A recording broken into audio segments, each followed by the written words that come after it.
Housing, housing, housing. It's all the main focus of our upcoming provincial election, and we're going to share some of our top level thoughts and the potential outcome therein. The housing gap in the GTA area is actually at a 50-year low last month. Meanwhile, we saw OSFI loosen its rules when it comes to refinancing your mortgage.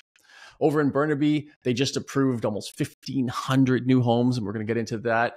And we'll have a mini market update for you as the numbers for the month of September are basically almost all in. There is lots to discuss again this week when it comes to Vancouver housing, so let's dive right in. A little bit here on the political and the provincial election coming up here. Like, we're not a political channel, but because the main focus is housing, we're going to share a bit of thoughts on it. So it takes place next month. I think voting, the deadline is by the 19th. And naturally, of course, housing is top of mind for both voters and the officials. And rightfully so, as I said, because after decades of underbuilding in BC, we're considered to be hundreds of thousands of homes short. And you can see that in the pricing. Now, the current party in power, the NDP, have tried their best to promote building by enacting the missing middle policy, right? The multiplex plan that it's officially in effect. They have densified single family lots to enable people to build multifamily units across the entire province. And on top of that, they also added the TOA regulations, which is the transit oriented areas that would allow for up to 20-story buildings near high traffic transit, such as SkyTrain. Problem is right now is, well, there's a few. The problem is there is no one single entity that controls the rules on housing, right? There are many layers, many jurisdictions. And while the province has instructed each city to adopt the small scale multi-unit housing plan, some cities like Langley and West Vancouver and the city of North Vancouver have basically flat out said no. They don't want to densify. Those cities have ultimately said they don't want to provide that style of housing in their backyards. And now it's caught up in this big sort of legal battle with no one really knowing how long it's going to take. Other cities like Richmond and New Westminster have implemented a floor space ratio, an FSR that is ultimately so low, it completely restricts builders from constructing homes that are large enough that there's really any chance of a profit being made. So no multifamily homes are really being built there either. Those cities ultimately said that, yeah, they don't want that style of housing in their backyards too. At least not at the rate that the province wants them to be building them. Meanwhile, we look to a city like Burnaby, which has, very liberally adopted these rules and made building look pretty attractive out of the gate. But they also raised the fees to the point where the margins are now still, again, razor thin for builders. So you've got these densification rules from the provincial level, but then restrictive policies at the municipal level, with the result essentially being status quo, an unattractive building environment. What's worse, even if we did find a way to make the small-scale multi-unit housing initiative work, which, by the way, was the single largest rezoning policy we'll see in our lifetimes, well, John Rustad, who is the current leader of the Conservative Party of BC, voted against the missing middle reforms and stated that if elected, he would repeal them. He has said it's, quote, crazy, authoritarian, and hardcore socialist for the province to directly legalize more housing. So after all this work by David Eby to push the rezoning through, and after hundreds of building permits have been submitted to help bring homes to market, it may just all get repealed in a month or two anyway. So while there may very well be enticing housing initiatives a politician is campaigning on, the problem time and again proves to be there are other parties involved who want the opposite and ultimately have the means to prevent densification. They won't say it that way, but it seems to be the deniable outcome. And let's look even bigger now. I mean, Trudeau, the Prime Minister, he campaigned on affordable housing 9 years ago.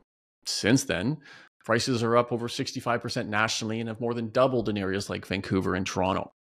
As recently as May, the Prime Minister of Canada implemented a plan to build an additional 3.9 million homes over the next 7 years. The early result? Well, 6 months on here, and building starts have dropped 16%. Tough start. But, why is all this? How can a single person with more power than anyone else in the country practically mandate one thing to happen and then the opposite actually does? Well, I mean, ultimately, housing is complicated, and the economics that drive the ability to build homes at the necessary levels, they're many, obviously, and definitely not controlled by a single person, a single party, or even a single industry for that matter. It takes the majority of all the parties involved with the creation of new homes to align with one common goal. And right now, it seems as soon as one party finds a way to help pricing, just even slightly, another party will come in and raise fees to bring that property back up to the maximum amount the market can absorb. It's an incredibly broken system in Canada, and especially obviously here in Vancouver and Toronto, and will take major reform to fix, which I personally don't see happening anytime soon. The best the government seems to be able to do with what we saw recently with the CMHC mortgage cap increase, which does not help affordability, it only helps more people purchase more high-priced homes. Ultimately, for the proof that housing, quote, must retain its value. Remember that quote from Trudeau. And while one party will tell you there's a plan to create affordable housing, the other branches of government will ensure that Canada stays focused on what appears to be its true North Star, ever increasing home prices. Somewhat disappointing at the end of the day to hear all of this effort being put forward only for it to not really amount to the kind of means to an end that we had hoped. It's one thing for the Conservative Party to stand against what another party ultimately stands for. That's not uncommon. But I think what is uncommon is coming out and saying that these things are authoritarian, that they're, hardcore socialist, but then not coming out with a plan of your own to say, well, this is what I would do instead. So it's sort of cheap lip service, in my opinion, to come out and say such a thing about that. And the other thing that kind of bugs me about it, and this is from a conservative, fiscally conservative perspective, is that that's actually, it's good for business. It's good for business to generate potential construction jobs, to generate development jobs, to generate housing. That's a conservative value. So it kind of blows my mind that, yes, unilaterally changing zoning is perhaps seen as a strong arm way of dealing with the issue. But much like you said, Dan, everything we've done to this point has been flip-flopping back and forth. One party trying to be more popular than the other as opposed to actually solving an issue. And it's also another for municipalities to come in and say, and have this sort of NIMBY-ish approach to the whole policy, saying, well, listen, there's clearly margins to be made here, but the way we'll avoid the actual construction, or the way we'll keep it to a lower level, is by taxing all of that profit right back out again, so that effectively makes it near as impossible for people to actually build the stock that we need. So you're not wrong. In my opinion, too, I think there's still a lot of reform that has to be done. And say what you will about Ebi and Ravi Kahlon, but at the end of the day, they've done more for housing than our prime minister has in the last 9 years.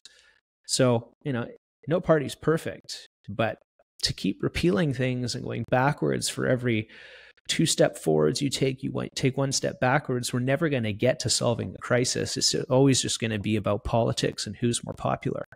And that needs to change. Having said that, let's look at the GTA housing gap, much like Dan mentioned a little earlier. To demonstrate this problem even further, we look to the latest municipal benchmark study from the Building Industry and Land Development Association, the acronym is BUILD. It warns that GTA's housing supply is lagging dangerously behind the population growth, signaling a worsening housing crisis if immediate action isn't taken. According to the study, the gap between housing stock and population growth is the widest it's been in over 50 years. This is directly in relation to extreme population growth in the area, taking place at the same time that housing starts are lowering. So why is this? Shouldn't there be massive demand if there's more people? Well, it's the same story or issue, if you will, that we see in Vancouver. One of the main issues driving the housing crisis is the long approval process for new projects, which takes on average 20 months. To this delay, it adds $43,000 to $90,000 per unit, which significantly increases the cost for developers, which then gets pushed down to buyers. Additionally, municipal fees, taxes, and charges now make up nearly 25% of a home's cost in the GTA. A quarter of the whole cost is tax. Talk about an easy way to maybe look at making things affordable, take your finger out of the pie. But anyhow, since 2022, these fees have increased by $42,000 for low-rise and $32,000 for high-rise developments, adding over, on average, $122,000 to the condo prices and $164,000 to single-family options. The government's thirst for taxable revenue has hit a breaking point here. It's stifling everything. It's our own government. And the fact that they want all these fees, where do they go? Why isn't housing becoming more affordable? Why is the government getting bigger and things aren't getting better? It's the citizens in this country who are ultimately paying for this. I'd be very fascinated to see a study done on how much work, like the actual time that goes into these approvals that ultimately take 20 months. Because I guarantee you, it's not, one person working 40 hours a week for 20 months to get that done. Like, what is the actual time? I don't know. Maybe someone from City Hall could chime in and help us understand what takes that long here, while it does not take that long in other cities and countries. Now, we seem to share what kind of feels like a lot of bad news on this channel, or things that are tough in the housing market. And I'm happy to say we've got some positive news, at least in our opinion, when it comes to what happened this week with OSFI. Because on Wednesday of just this week, OSFI made life potentially a little easier for people that are looking to renew their mortgages in the future. OSFI, the Office of the Superintendent of Financial Services, or Institutions rather, has dropped the requirement to qualify under the stress test when switching lenders at time of renewal. Okay, so before this change, if you're a homeowner and your 5-year term or whatever term is coming up and you wanted to renew your mortgage, well, you had to stick with your same bank. Unless you wanted to go to another bank, you'd have to re-qualify under the stress test. And understandably, with rates a lot higher than they were when you probably took that mortgage, well, it was a lot harder to qualify. So a lot of people even couldn't qualify for the very house that they lived in. So they were, in a sense, trapped with their bank. And this changes that, okay? And of course, the reason they would want to change banks is because of a potential better rate. If your bank can only offer X and the bank next door can offer X minus 50 bips, well, that's going to equate to possibly couple hundred bucks a month even on your mortgage. To better understand it too, when it comes to the stress test, before this changed, you would have to qualify at either 5.25% or your actual rate plus 2% to qualify for that new mortgage. Today, you'd be qualifying around 6.5% or over 7.5% if you're looking to go variable, which understandably is very high and very hard for many to do, which essentially meant you were, sticking with your lender for the further next term. So this comes into effect as of November 21st of this year, at which point you can do what's called a straight switch, meaning you can take your existing mortgage amount and whatever amortization period is remaining and simply move that to a new bank without having to qualify under the stress test rates. If you wanted to take, let's say, what is now a 25-year AM and extend that to 30, well, then that is considered a requalification environment. So you would have to then abide by the stress test rules. So why? Why did they change this? Well, I see it happening for two reasons. First, the government is helping Canadians keep their home no matter what, right? We see this time and again that government policies come into effect to help Canadians keep their homes. I mean, just look to the mortgage deferral option that we saw just back in 2020 as a most recent example. The government thought people may have a problem paying their mortgage, so they allowed them to defer it with absolutely no penalty back then. Now, the government is very aware of the amount of mortgages that are renewing in the next 2 to 3 years at much higher rates. And in my opinion, wants to protect these homeowners from the financial burden or potential one, right? By giving them the option to shop rates and ultimately end up paying less for their monthly payments. And I believe, as I mentioned, that this is good policy, and the banks seem to agree, right? They've been advocating for this change for years. It's an open market, right? It's fair by allowing this, right? It creates an equal playing field, if you will, that will end up resulting in the banks competing for your business, right? They're competing for mortgage business by ultimately offering more and more attractive rates, with homeowners being the ultimate winners here. Yay, some good news. Now, remember how we've been telling you the government has many levers to kind of pull and help keep Canadians in their homes? Well, here is your perfect example of just that. And yet, another measure put in place that will help curb any form of the infamous renewal cliff that's been mentioned a few times here, as it just got much easier for Canadians to afford their payments upon mortgage renewals in the next few years. I mean, that largely makes sense. If you've ever renewed a mortgage, I mean, the banks don't even ask if you still have a job when you renew your mortgage. So what's the point of stress testing you, right? You've already been given this mortgage. You've already been allowed to have it. So what's the point of stress testing you again? But there's no income qualification. No one's checking if you've got a job. And the other thing I would also recommend to people who are in this position is to shop those rates. The first set of renewal rates that you end up getting from your bank are always the crappiest. So take those, go back in, ask for a better deal, or much like Dan said, you can now take it to their competitor and get that better deal. So you should. But there's more good news here that I want to touch on too. There is, or has been, an approval here for some, or at least a lot of new homes. On Monday, Burnaby City Council granted final approval for what could become the tallest building, not just in Burnaby, but in all of British Columbia. Pinnacle International was given the green light for their site located right beside the Lougheed City SkyTrain station at 9850 Austin Road. This has a land value assessed just under $185 million. And while a total of 4 towers have been approved, the first 2 at 80 stories and 73 stories will create a total of 1,466 homes. While this will largely be looked at as a win for new homes coming to the market, it's got a bit of a double-edged sword. In one sense, it's just more condos. In a world where we're seeing demand for more ground-level entry homes, more homes that families can grow into, that they don't have to keep flipping in order to stay in their house or stay in their neighborhood. Love it or hate it, it is what it is, and the Burnaby skyline is going to continue to transform dramatically. And now, we just have to wait and see what these prices are going to be, because that'll be the next hurdle. Yeah, I'd also love to know what the city of Burnaby is receiving as far as their fees and DCCs and ACCs, because it's going to be 50 million plus, I would think. So lots of options there as far as building out their infrastructure. Okay.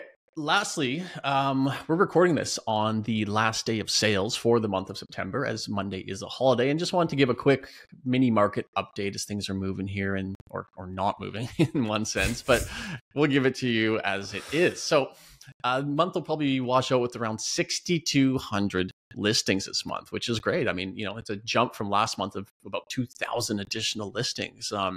It's only less than April and May of this year, but still, a pretty healthy number. But you'd think that would spike inventory, right? Is there a flood of inventory? Well, there's not. Like, we never saw it cross 16,000 this month. We're hovering today, 15,800. And as we know, at the end of the month, a bunch of properties will be delisted. So we'll probably see, around 14,500 sort of be the final number that registers for total inventory at the end of the month. I mean, those are the same numbers we saw in July, in summer, like a typically slow month. So no real spike in inventory in September. Sales-wise, well, they're definitely doing the opposite. They are sluggish, maybe 1,800 by month's end here, which is 100 less than August and about 100 less than the September of last year. It's slow, it's sluggish. We got to go back a couple years here to see it even slower, which was 2022, which saw 1,700 homes sell. All right, the always interesting price, what happened there? Median dropped once again, about another $22,000. Median is going to end up around $922,000. we're almost 8% under the peak of 2022. So it's starting to move now. Okay. And ultimately, we're back to about August of 2023 prices when it comes to the median. Average, on the other hand, actually is up right now. Average prices are up about 5K. So again, we'll see where this washes out at month's end, but that is what you can kind of expect. Next week, we do have the full monthly market update. These are always popular and always interesting to see where the numbers settle and kind of where we think the market's going to move next. Ryan, did you want to add something here? Only that September has been very slow. I think the question remains is, are we going to see a late spring market, or are we not going to see one at all? And as we continue to see rate cuts, I wonder, are we going to see a 50-point rate cut?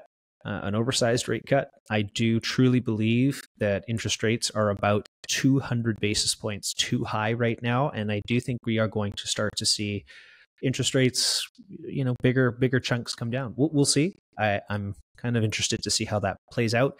But I think largely, people have gone through rate cuts. They've looked at property. They've maybe made offers. They're getting their payments from their mortgage brokers, and they're realizing it's a little bit cheaper, but it's still not affordable yet. And so I think there's a lot more movement to come. I think it's going to take a little bit of time. There you have it. Thanks as always for tuning in. We look forward to seeing you here again next week for the full September real estate market update. Thanks and have a great long weekend.